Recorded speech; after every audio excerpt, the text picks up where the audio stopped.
morning. This morning we have David Harder and Mary Campbell, and they're going to talk to us this morning about preparing our children for the future of work. Please welcome Mary and David.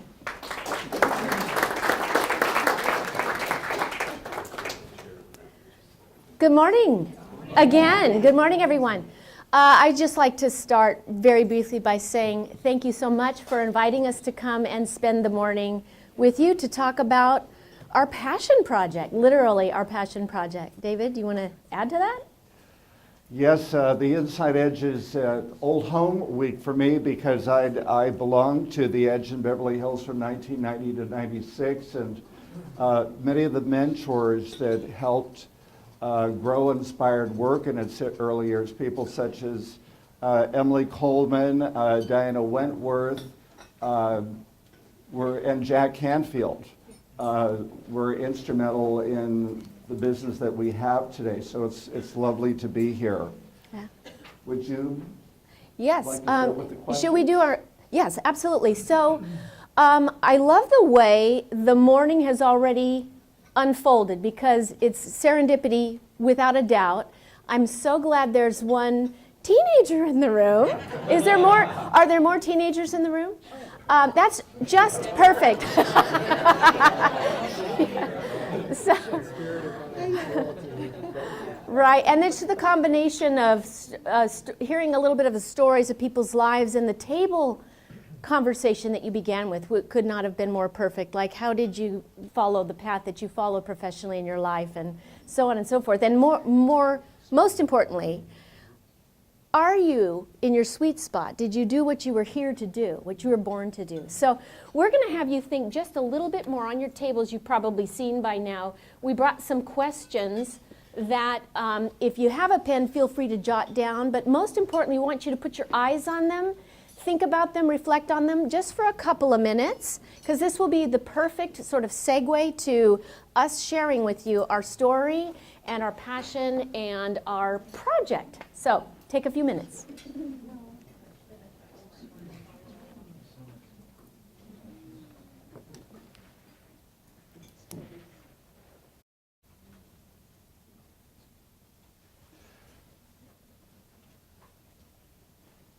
Mary Campbell and I have been working on this project for a little over a year.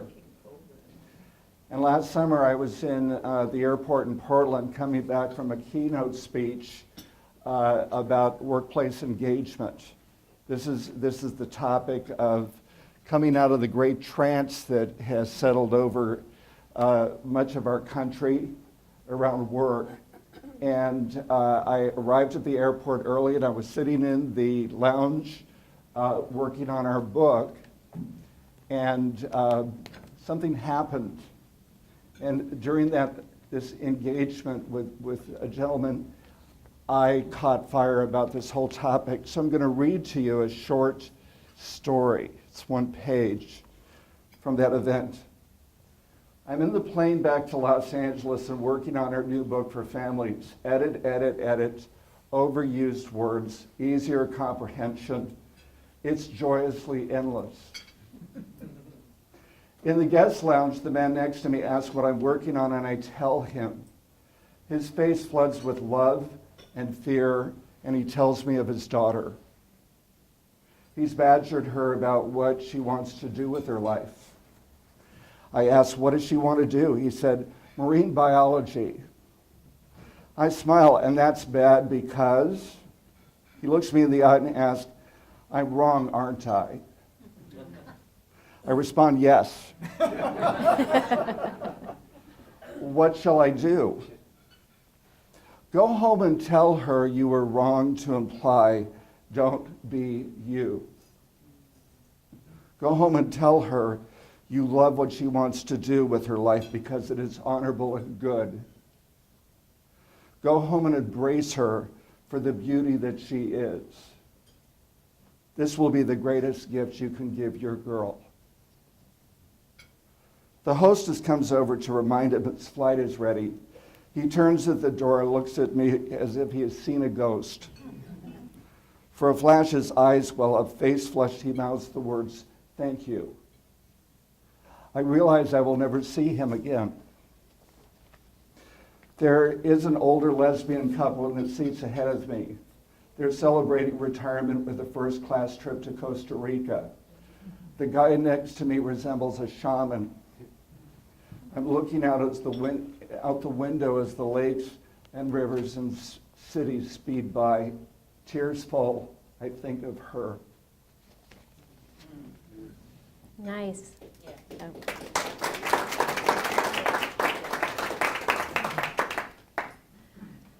So when we talked about coming here this morning to try and convey in a short period of time what this project is about, this story, this actual interaction that David had at the airport really is the perfect essence of our message and our passion and our book, which is in review right now. It's not been published, but I saw the reactions from you. It's easy to connect with that real story. We are all have a journey of our own, and we either went sideways of why we were here and what we're here to do, or we found our zone, we found our passion, and we followed it.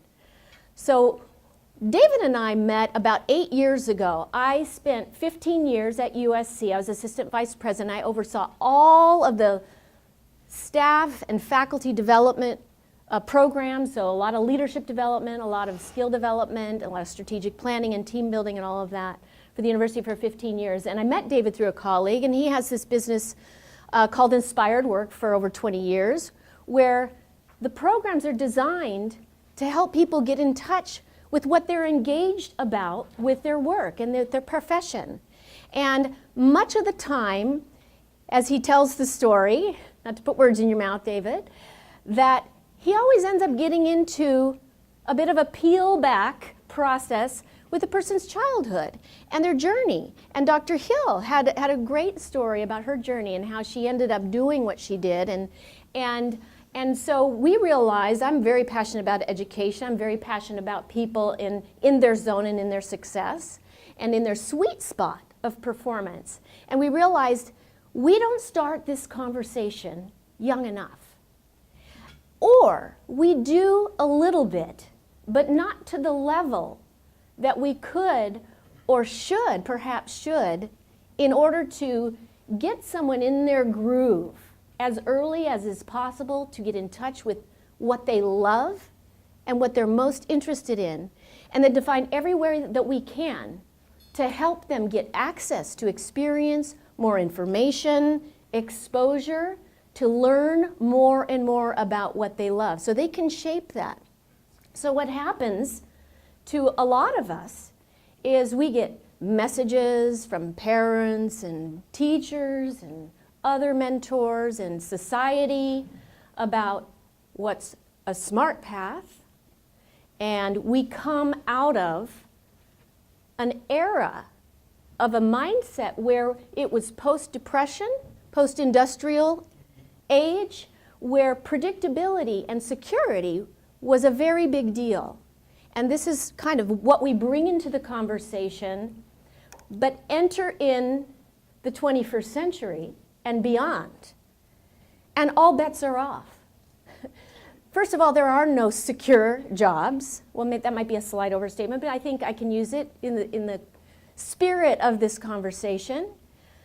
You hear and may read the same things that we do about the future predictions about economies and industries, and they're disappearing overnight, and new ones are coming, and 60% of this is an actual quote, 60% of the jobs that our children, maybe our young attendee here today, have not yet been invented by the time she's out there really figuring out where she wants to land in a profession. So it occurred to David and I a couple of things.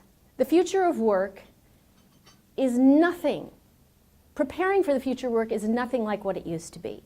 We have got to get on this conversation. Secondly, with the abysmal levels of work engagement that Gallup measures endlessly, if you track that or have ever run into that, you'll see that it's fairly abysmal.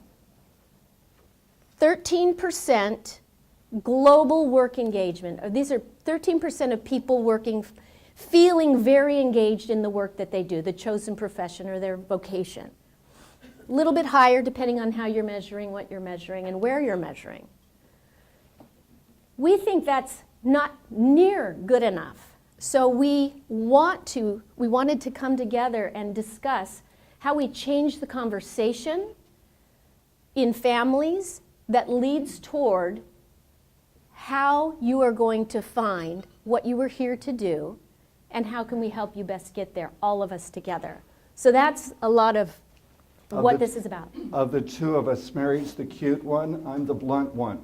So I'm going to give you a few more figures. Just to bring to a point of what the challenge is today. Academic leaders today predict that the average college graduate is going to change careers, not jobs, 4 to 6 times. A good 40% of the jobs that will exist in 10 years have yet to be invented. In Kevin Kelly's recent bestseller, The Inevitable, he talks about 10 technologies that are going to lead in the next 10 to 15 years the probable cure for cancer, 4-year degrees available without charge to everybody. People who are coming into the workplace of tomorrow are going to be changing every single day. So we have a number of radical shifts that have to occur for anybody who is an adult today who wants to work. I have a new book that just got delivered from the publisher last night, The Workplace Engagement Solution. And the problems that our children face and the change that our children face is also what any adult worker is encountering today.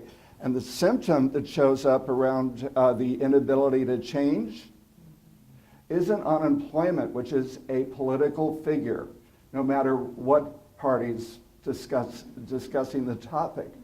The scourge today is underemployment. New York Times recently conducted a survey that 48% of Americans characterize themselves as underemployed. And the problem about parents who come from the past with their children in their beliefs about work, as the gentleman in Portland that spoke to me, we encounter this every day.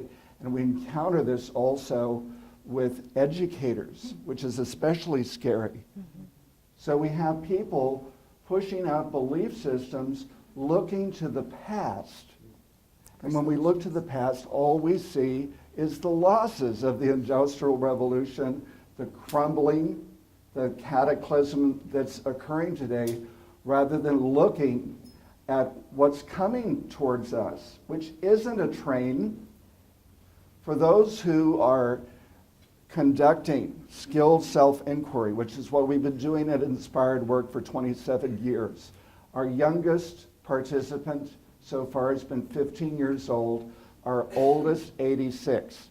In fact, Emily Coleman, who some of you probably remember, used to regale our participants about leading the first nude encounter group in America. And I'm not going to go into details of some On of that the note, things yeah. things that you could do with flowers. So, by the way, you inspired me so much. The first thing I do when I get home is to tell my family to pay their bills.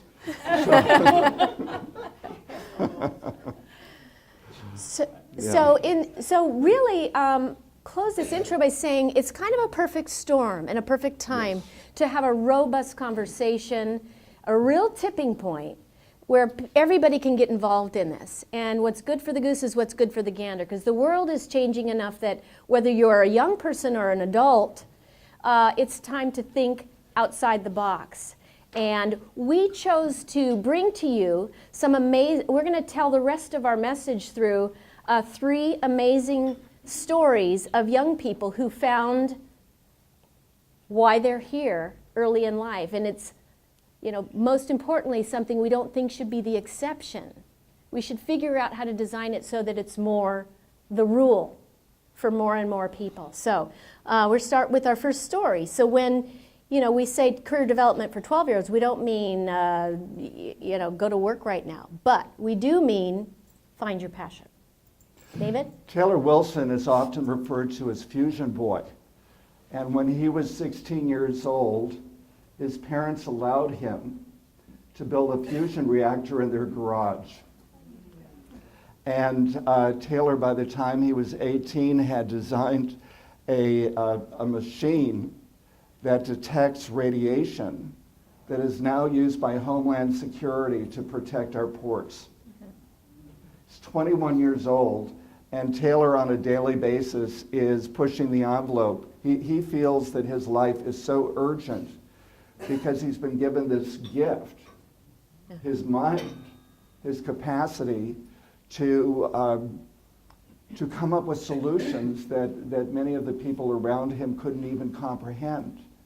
But the real message about Taylor, many parents would look at the story of Taylor Wilson and say, well, my child isn't special.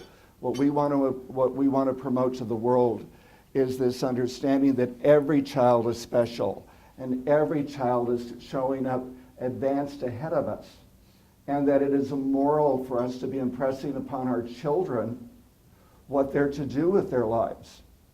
I had an adoptive Seventh-day Adventist father who insisted that I was going to become a medical doctor.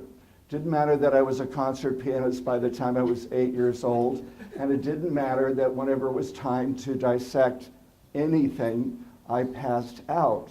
I don't think that that's good material for a physician. Okay?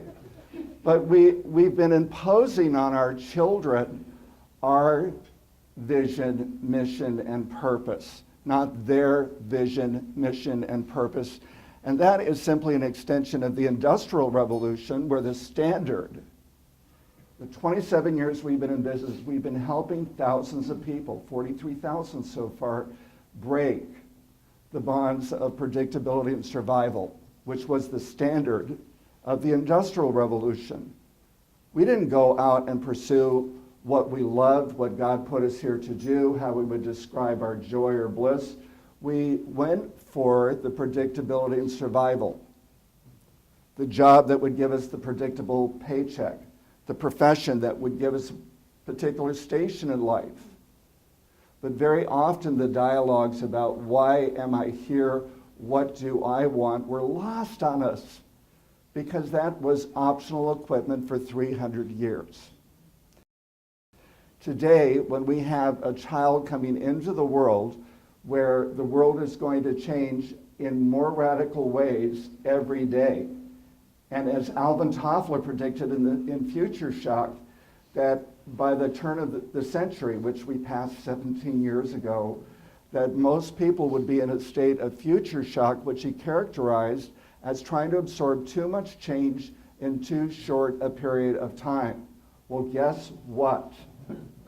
The next 10 years are going to be head spinning. And for those of us who learn how to retool, reinvent, self-assess, and then get the right kind of help, we're in for an extraordinarily great ride. For those of us who hold on to the past, difficult times are ahead. Great. And here's Taylor at work these days. He's done a couple of TED Talks. Just would like to say that I read an article last night, and a very recent one about Taylor Wilson, and he talked about the support he got from his parents. And he also talked about the fact that being born when he was born gave him access to do what he did relatively inexpensively and in the confines of his own home. Now, that wouldn't have even been possible, he said, 10 years ago. And so he's full of imagination about what he can contribute in his young sort of accomplishment. So we're going to tell you another story, and it's a different story and a beautiful story. This is Alexandra Scott. Alexandra Scott was born in Connecticut in 1996, second child of 4 children in her family.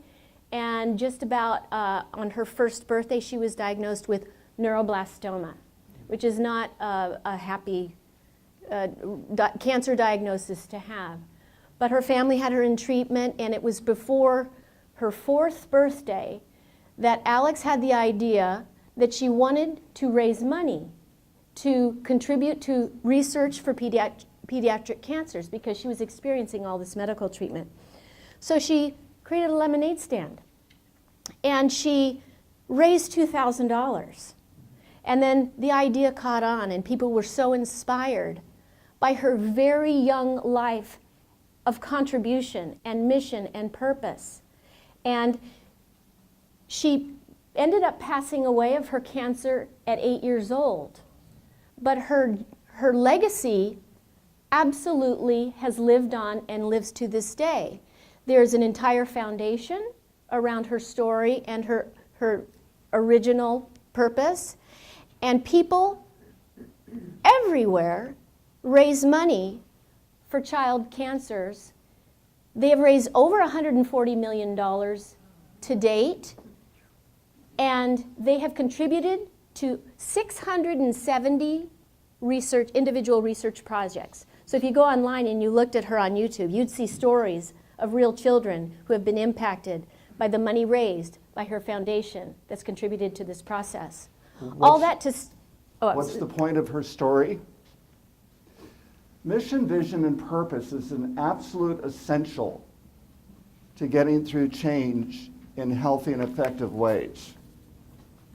In the absence of mission, vision, and purpose, most people give up. Most people quit what they're doing. They don't develop the juice to go through the discomfort of change. Many of you in this room come from spiritual growth backgrounds, and I don't find spiritual growth as something that happens floating in the pool in warm water thinking about nothing. There's usually great discomfort, at least for me. There's great discomfort involved in growth. And why, as parents and people that are influencing children, why it's so important that we take action is that this old model of telling other people what to do doesn't work. That we need to be helping our young people to find their mission and vision and purpose. What were they born to do? Taylor has that. And yet, after 27 years of facilitating so many people, I know this to be true. Everyone has that. Every single one of us has a place within our DNA, a spiritual DNA that we come into the world with a problem to solve. And when we connect with that place, everything comes together. Are we going to have to reinvent it in this new world? All the time. Mm-hmm. Will we have to become constant learners? All the time. Because the rate of change today is, if you want a place in the new workforce, the one that's not underemployed, but the one that's fully engaged, is we live in a world today where we get to learn all the time. And the big payoff is no longer... If you grab her handheld mic, your battery is dead on your lawn. Okay. Thank you. That means I'll have to wrestle it out. Yes. We'll work it out. So, the new payoff today is growth. I'm thinking through, if we spent our entire life focused on predictability and survival, it is quite confronting to let go of that for growth. And yet I don't resemble the person that I was 5 years ago.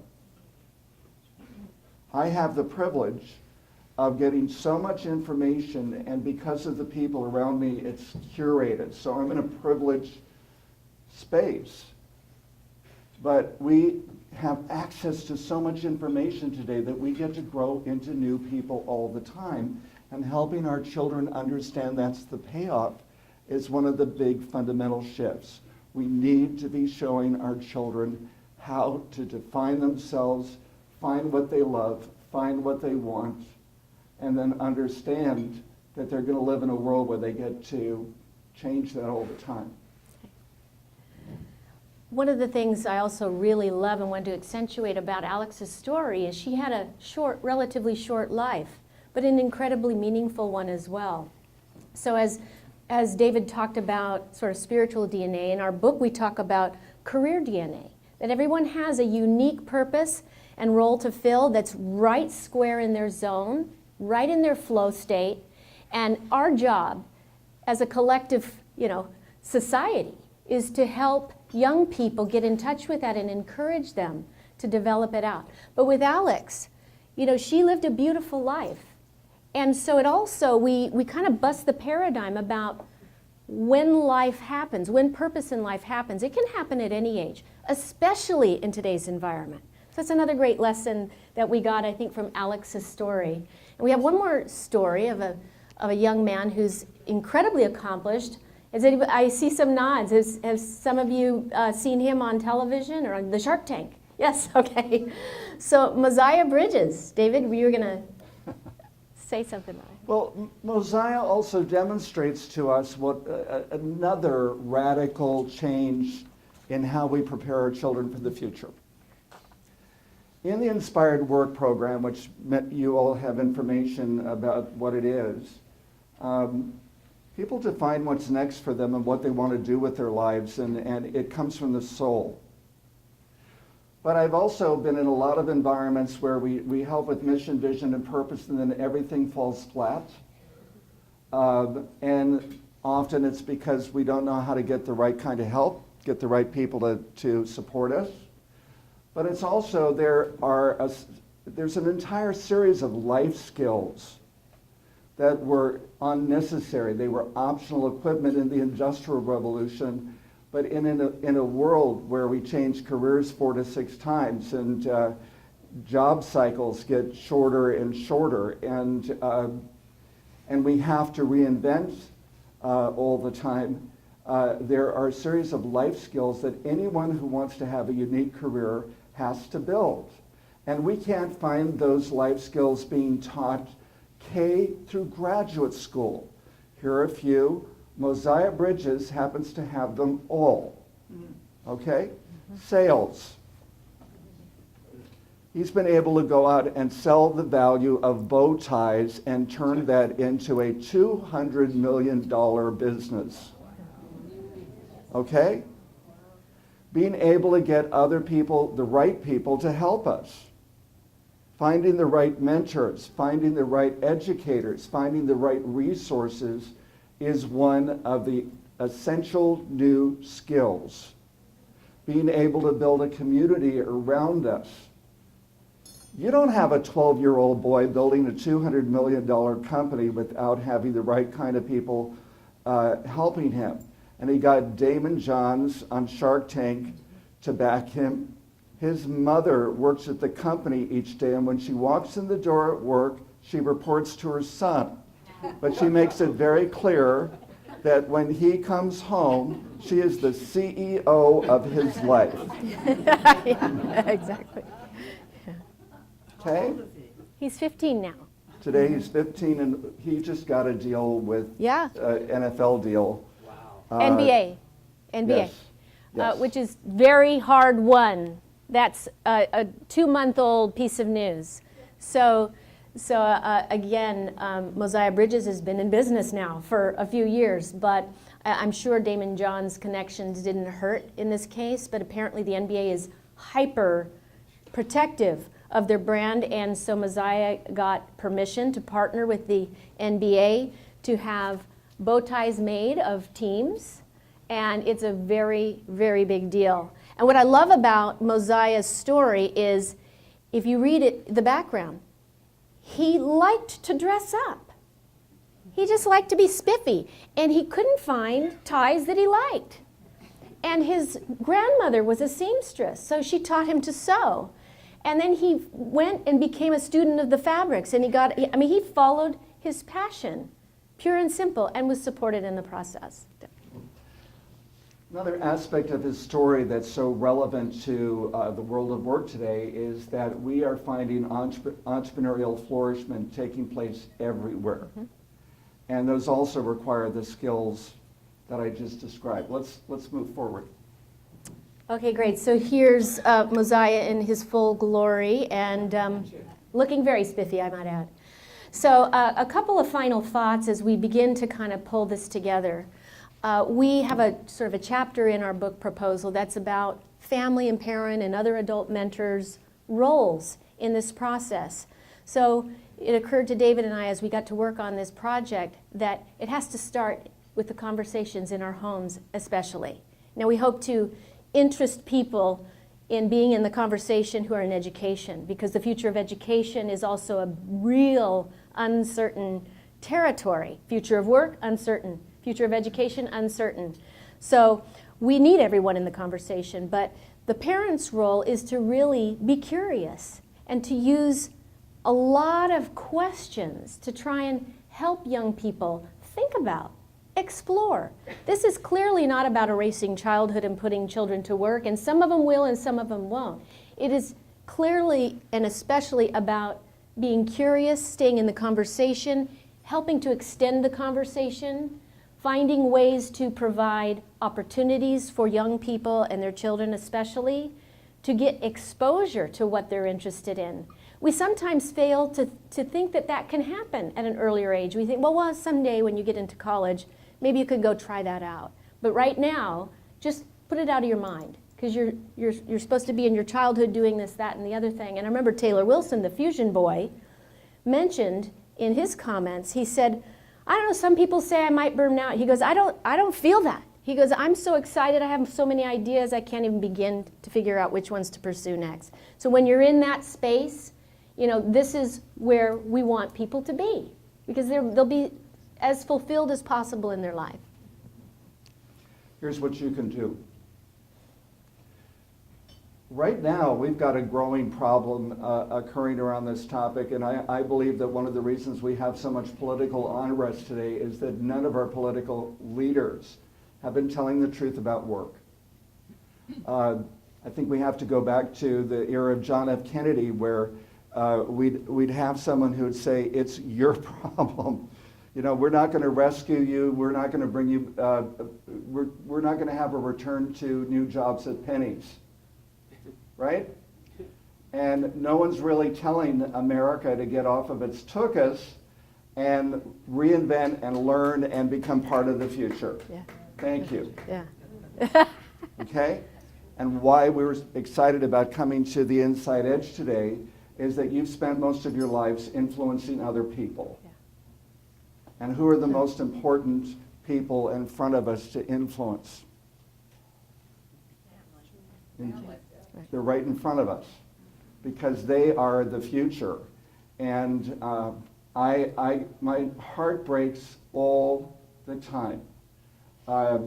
We started opening the doors of our Inspired Work program to young people a few years ago, and invariably the most common thing these kids would say during the program, surrounded by adults, they would look at us and they would say, this is the first time that someone's treated me like an adult on this topic. And it's time for us to trust that our young people have that kind of innate wisdom and that they have the answers. And it's our job to help them define their own answers and then teach them the life skills to make it happen. And above all, as mentors, to help them gain the access to what they love. All the young people that we've shown you all had access to what they love. And we can see it every day on television in shows like Top Chef Junior, for example, or not Top Chef Junior, Master Chef Junior, where young people walked into their family kitchen and discovered their life. Mm-hmm. So we would like to open the floor at this point for your questions. Yes. Do we need to bring her a mic? I can yell it out. Sure. Yeah. Yeah, better. I'm a psychotherapist, and the one challenge that I see for everybody is dealing with that inner adolescent who has actually turned off the connection with self from whatever, and leading to addictions and just not being able to deal with anxiety. So I'm just wondering if that's part of this mentoring. Well, yeah, I mean, the one thing I'll say about mentoring, in addition to what's been said already, is we have really gone down the rabbit hole in this conversation, because by virtue of technology, for example, the idea of mentorship to young people is a whole new potential landscape. So you're not limited really necessarily to access to anyone at any level. If you could interest people who have expertise in a certain kind of field to want to share what it's like to work in that field and make it accessible through technology maybe and or directly in many cases to young people who have those interests. So to your point about the state of the world and the incredible information overload and the distractions and the challenges of being a person on the planet right now, especially a young developing person on the planet right now, this is uncharted water for all of us to kind of figure out. So as far as connecting to the voice, I mean, we think that I taught a lot of developmental psychology too, and I'm not nearly at the level of your practice without a doubt. But I do think that as young people are finding their voice through their adolescence, 12 years old is the age where developmentally, typically a young person begins to first imagine themselves in a future role. Maybe it's I want to be a fireman or, but that's when they first begin to kind of even ponder it. Now, it's not a serious pondering. However, staying in touch with your inner voice and learning how to do that, we believe is paramount to getting through some of those challenges and finding your way despite all the distractions and the incredible sort of acceleration that we're all sort of struggling to kind of figure out how to get our bearings in. I also find, I want to finish here, I find that establishing mission, vision, and purpose has a tremendous healing position in our lives. I came from a very unhealthy childhood, but when I discovered what I was born to do, I became willing to do whatever it takes to heal. Okay, another question. Over here? I think that you haven't started young enough. I see it as a need for the nursery schools to be the incubators for this curiosity. And one of the things that happens is, they do show and tell in nursery school, and they do show and tell in kindergarten. And the next time the educators do show and tell is when they're in high school and you're supposed to be a part of the debating society. And you shut your mouth for show and tell from the time of first grade until you're in high school. The instance that you talked about of education being adaptable is what I use, is the biggest discussion that we have now is charter schools. And when they work because those parents become involved in their children's education and become responsible, both the children and the parents. And unless you do that, you're not going to be successful. You may catch them at teenage, but you've already wasted years. What was your name again?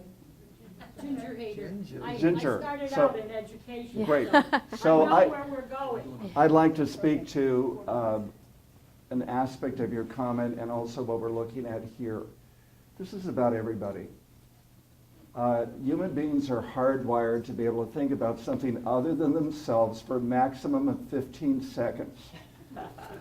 We are the most self-obsessed species on the planet. And one of the earmarks of modern life is this self-obsession. Everybody's a star now on Facebook, and everybody's talking about themselves and looking at themselves and taking selfies. And this is about looking outward and looking outward to the teachers who touch our children and looking outward to our families and looking outward to the people who've forgotten what's most important in life, or what are we here to do, or the subject of legacy. This is really about everybody that we come in touch with. You have a question? Yes, I'd like to know more about strategy. Do you give workshops? Is this in the schools, in the nursery schools? What's your plan? Shall I start and then you Sure. cap it? Sure. Okay. Inspired work. This is a natural extension for what Mary and I both do. When we showed up in each other's lives, she was running a team of about 28 people, really the largest talent team I've encountered in California, working with 25,000 employees. We fell in love with each other because of the work that we brought into USC, and she watched everybody that our work touched transform.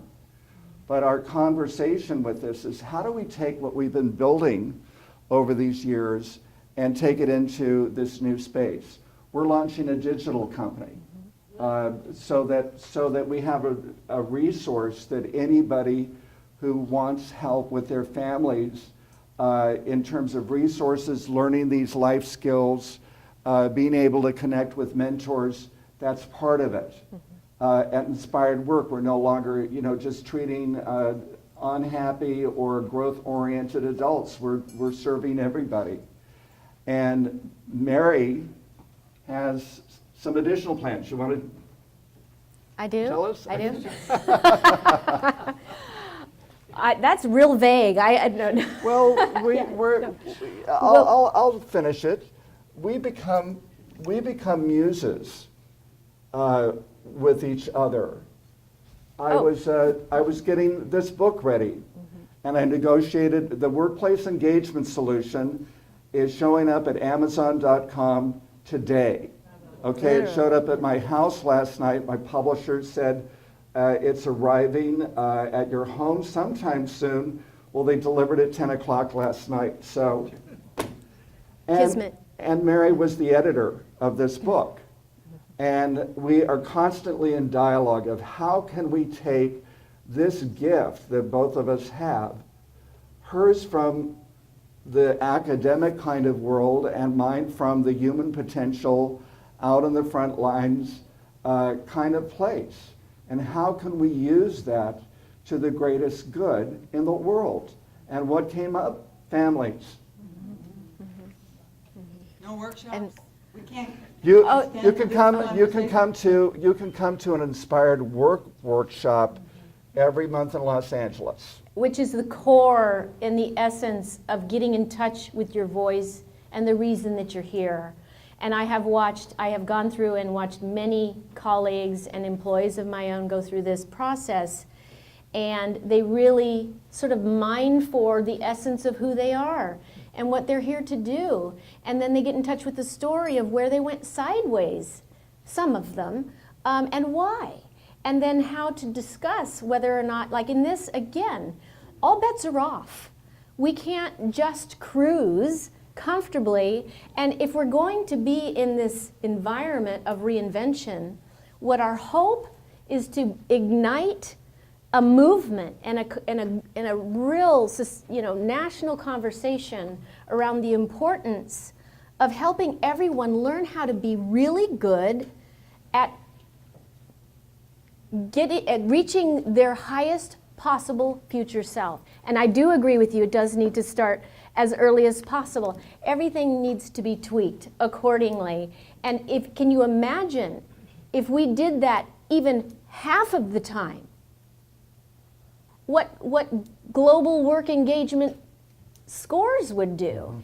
What that would do to impact the quality of life in families, in communities, and society at large. I mean, we really think it's a big idea, and it's sort of like the perfect timing to really open this up and say, we've got to start over. White page time. We can't just follow the same path that we've been on.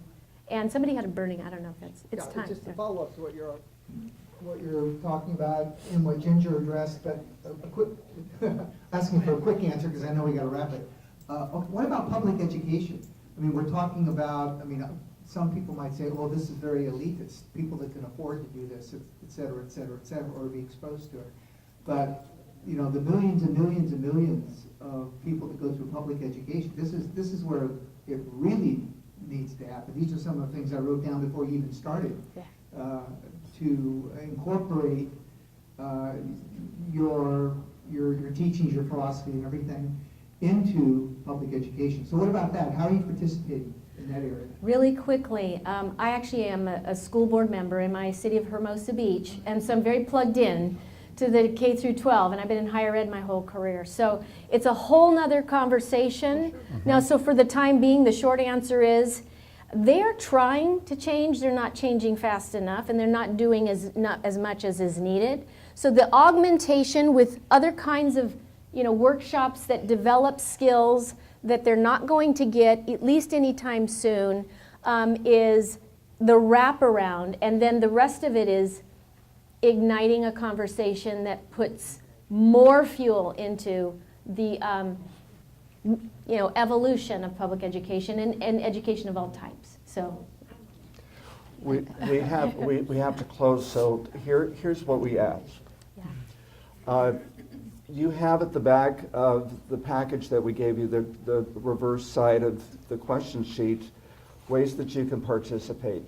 If you'd like to get involved, reach out to us. We've given you our contact information.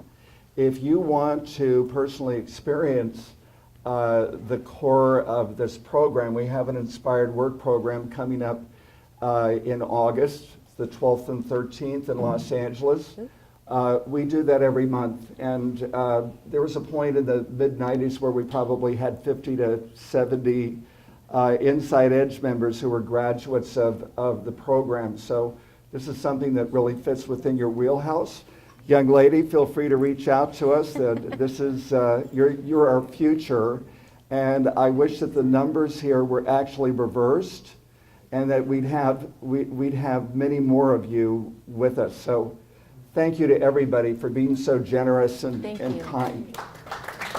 Thank you so much. Thank you very much.